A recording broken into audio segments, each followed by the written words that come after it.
मैं इस संपूर्ण सृष्टि में किसी का नहीं हूं और ना कोई मेरा है। मैं नित्य प्रभु का हूं और प्रभु मेरे हैं। यही मेरा दृढ़ विश्वास है, यही टेक है।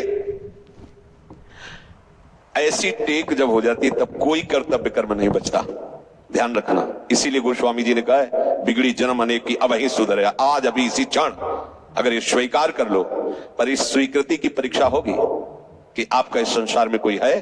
अगर आप ऐसे ही कहते मैं प्रभु का हूं, प्रभु मेरे हैं, मैं संसार का नहीं हूं, संसार मेरा नहीं, ठीक है, अब आपका कोई कर्तव्य नहीं, अब प्रभु सब संभाल लेंगे। पर यदि जहां जहां आपने मान रखा ऊपर से बोल रहे, तो दो बात होगी, या तो हरण कर लेंगे, बड़े कृपालु हैं, हरण कर लेंगे, रखेंगे ही नहीं तुम्हारा अपनापन सब जगह से, या विवेक के द्वारा हटा देंगे। तैयार रहना, ये बोलना सहज बात नहीं है। बड़े कृपालु हैं, उनकी दो लीलाएं होती हैं, एक विवेक लीला होती है, एक विनाश लीला होती है। तो अगर आप ये बोलने की हिम्मत कर रहे हैं कि संसार में कोई भी मेरा नहीं है और मैं इस संसार में किसी का नहीं हूं, तो जिन जिन को अपना माने हुए हैं आप तैयार हो जाइए।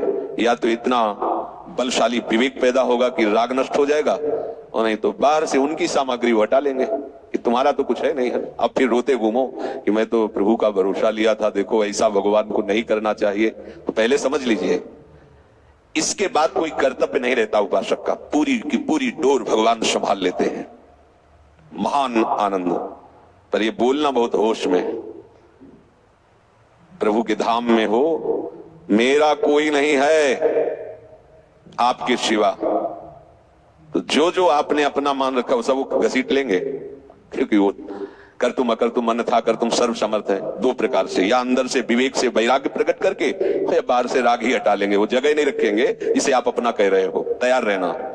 और यदि वास्तविक हृदय से ऐसी बात आ जाए तो उसी समय वो महात्मा हो गया। उसी समय करो सत्य, सत्य माने तत्काल, क्षिप्रम भवति धर्मात्मा, उसी समय बहुत जल्दी वो महात्मा बन जाता है।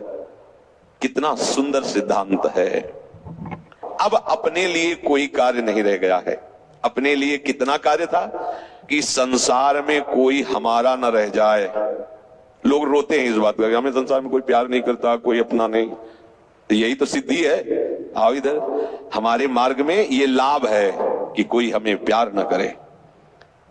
भर्तृहरि जी ने भगवान शंकर से जब प्रसन्न हुए, प्रकट हुए, तो वरदान मांगा कि कभी कोई सम्मान से मुझे एक टुकड़ा भी न दे, क्योंकि ये सम्मान, ये प्यार प्रभु से विमुख कर देता है। देखो हम जी तुम्हारे बिना जी नहीं सकते, तुम चले गए तो मेरा क्या होगा। अब वो उसकी बात में ही समझो तुम्हें कितना प्यार कर रहा हो। क्या कह रहा है? तुम चले गए तो मेरा क्या होगा। ये प्यार है? क्या सोच रहा है वो? मेरा क्या होगा। बस पकड़ लो, कोई तुम्हारा नहीं। कोई तुम्हें जो बहुत प्यार करता हो उसकी बात सुनना, उसमें आप अगर विवेक जागृत है तो उसमें गंध मिलेगी केवल स्वार्थ की, केवल स्वार्थ की। कहीं किसी कोने में तुम्हें प्यार नहीं मिलेगा। पूरी प्यार की जो स्वांग भरी वृत्ति है उसमें केवल स्वार्थ नृत्य कर रहा होगा, केवल वासना नृत्य कर रही होगी, केवल कामना का तांडव होगा। बस विवेक से देखना, अगर विवेक नहीं तो सब फंसे हुए तो उसी में है। रहो न कबहू कतहु कछु मेरो अपनो काम, यह है जीवन मुक्तता, किसी साधन से नहीं, केवल प्रभु। इसीलिए बार बार चर्चा में कहते हैं आश्रय से बढ़कर कोई बात नहीं है। मेरे प्रभु, मेरा कोई नहीं। देवर्षि नारद जी अपने पूर्व जन्म की बात जब भगवान श्री कृष्ण द्वैपायन व्यास देव जी को बताते हैं तो कहते हैं, एक माँ थी जब वो मरी तो मुझे बहुत आनंद आया कि भगवान ने एक बंधन था वो भी समेट लिया, आप तो बस निर्विघ्न में चल पड़ा भगवत प्राप्ति के लिए। ये अगर कहीं कोई वस्तु, व्यक्ति, स्थान हो तो उसे बहुत शीघ्र श्री जी के चरणों में समर्पित करो। समर्पित का मतलब लाडली, ये मेरे पुत्र परिवार जिनको मैं अपना माने हुए थी, प्रियाजू, अब मुझे आप चाहिए। ये सब जंजाल सहित मैं आपको समर्पित हूं, आप देख लेना। अब मेरी ताकत नहीं कि मैं इस जाल से मुक्त हो सकूं, मेरी ताकत नहीं है कि मैं ज्ञान विज्ञान के द्वारा शरीर राग और शरीर संबंध राग मिटा सकूं। तो हे मेरी भोरी प्रियाजू,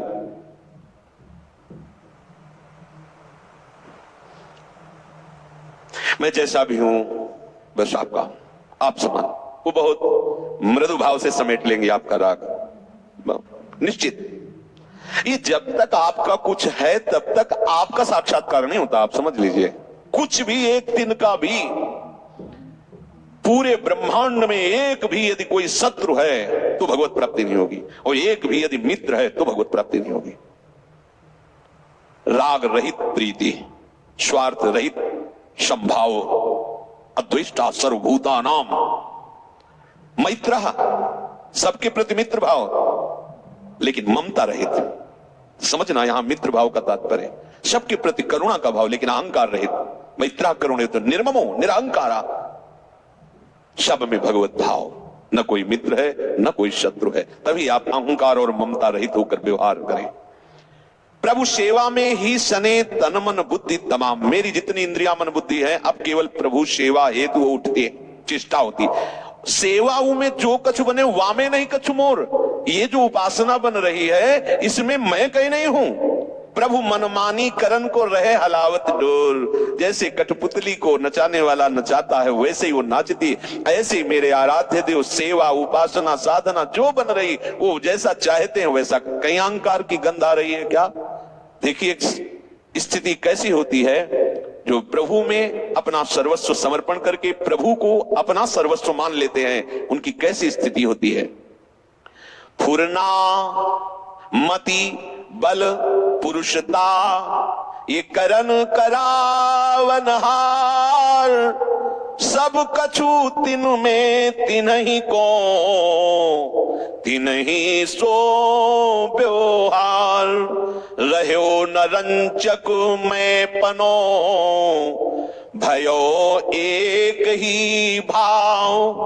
हया शोक भय मान मद सबको भयो अभाव।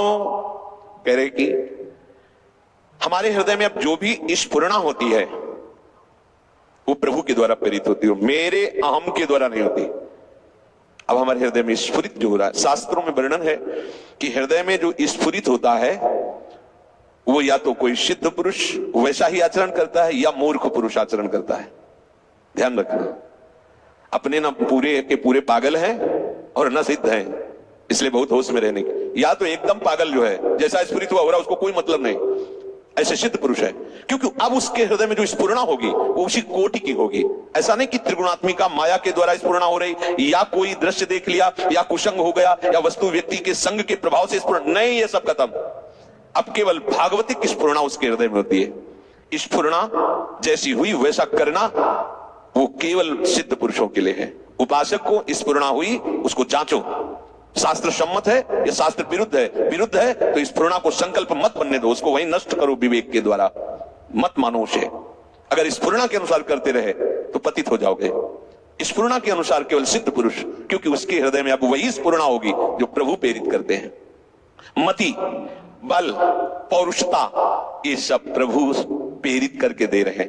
ये जो हमारे अंदर बल है, ये जो हमारी बुद्धि है, ये जो हमारी अंदर की वृत्तियां हैं, इतनी पवित्र चिंतन, ये कहीं मैं नहीं हूं, ये तो मेरे आराध्य देव की कृपा से हो रहा है।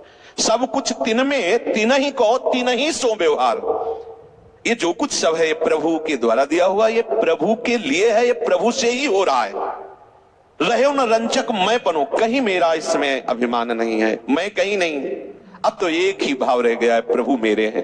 अब न कोई लज्जा है, न कोई शोक है, न भय है, न अहंकार है, न किसी से राग है, न द्वेष है, सबका अभाव हो गया। रही न सत्ता भिन्न कछु अब एक मात्र भगवान। लीला में लीला करे नित्यति मधुर महान। अरे देखने को ऐसा लग रहा है वह अब कोई सत्ता नहीं रह गई। अब सत्ताधारी अपनी सत्ता प्रकाशित कर रहा है। अब ये कर्म विधान से नहीं चल रहा, अब ये भगवत विधान से चल रहा है। लीला में प्रभु नित्य अपनी लीला यहां प्रकाशित कर रहे हैं। भाई जी महाराज कह रहे हैं अब कहीं मैं की लीला नहीं है, अब प्रभु की लीला है। इसलिए जीवन मरण निरोग रोग की मिटी कल्पनाएं सारी। नहीं कहीं अस्तित्व किसी का रहा तनिक सुख दुख धारी। लीला सुधा तरंगिणी की अगणित लहरें अति मनहारी। उठती ललित लास्य करती लावण्यमयी जग से न्यारी। अब स्थिति का आनंद, अब तो ना जीने की इच्छा है ना मरने का भय है। शरीर भयानक रोग से ग्रसित हो या स्वस्थ रहे कोई परवाह नहीं। अब ये सब कल्पनाएं मिट गई हैं। कोई अस्तित्व नहीं रहा, ना दुख का अस्तित्व रहा और ना सुख का अस्तित्व रहा, क्योंकि अब अस्तित्व आनंद समुद्र का है।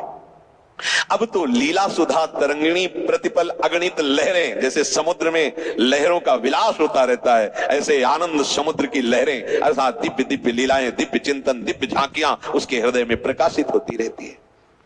अब वो जग से न्यारा हो गया, जग में रहता हुआ भी जग से न्यारा हो गया। तो कहीं भी किसी भी साधन पक्ष में हमारा अहंकार नहीं होना चाहिए। प्रभु इसीलिए कहते हैं आशित मत परहा, मेरे परायण रहो। साधन की सफलता में केवल भगवत कृपा है, केवल भगवत कृपा, आप कहीं नहीं हैं। जितने भी बड़े बड़े योगी महात्मा ऊंचाई पर पहुंचे हुए भक्तजन प्रेमी जन हुए हैं, उन सब